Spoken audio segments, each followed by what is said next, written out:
This past Wednesday, I got the opportunity to watch Ancient Magus Bride in theaters thanks to Crunchyroll's anime movie night.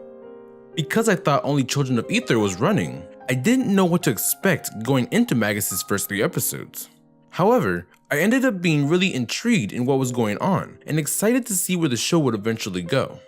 Since the full thing doesn't officially start until October, I want to talk about my thoughts on the show so far.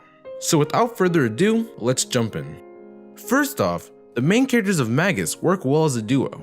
Chise was a good character to bring into the bright world of magic.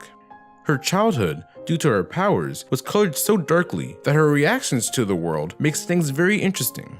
She had this awkward shell in the first episode, but after that, it's easier to understand and learn magic with her.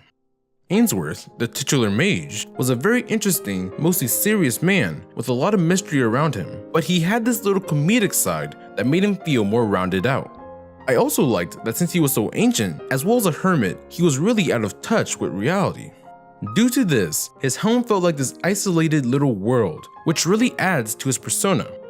When the show introduced Ainsworth, I was very unsure if I would like him, but he ended up being my favorite character in the show. However, good characters need a setting that gives them a lot of room to live and develop, and Magus delivers on this in spades. The first 3 episodes did a really good job establishing the world of magical England, as well as the dying breed of mages. It also sets up Chise and her place as a sleighbeggy.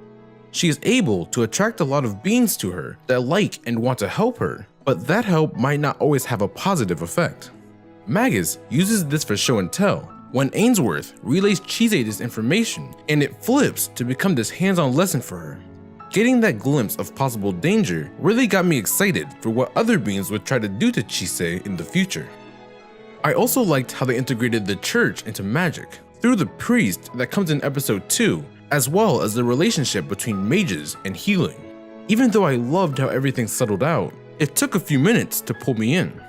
The opening segment confused me a little bit, and the way Ainsworth talked to Chise at first threw me off.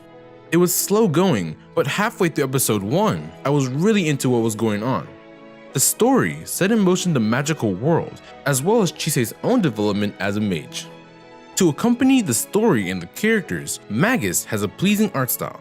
The design of Ainsworth with the bone head is very cool, and he embodies this English gentleman look. Chise's design I wasn't as big on. It's not bad as a whole, but something about the eyes threw me off.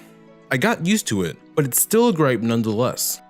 The background art was amazing, with a lush color palette. Ainsworth's quaint home popped with beautiful flowers and vibrant greens. England's surroundings were really brought to life. The art choices really drove home the magic of Magus' Bride. Overall, the first 3 episodes of Ancient Magus Bride were very interesting, with great characters and a world ripe for setup and variety in approaches. I definitely recommend checking this out for yourself in a few months, and I will as well. Once again, it comes out in October on Crunchyroll. Give it a watch. Hey guys, thanks for watching. If you enjoyed it, like, subscribe, and share with your friends. If you want more videos like this, check out my Castlevania video and my review on Mach Speed. See you guys again soon. Peace.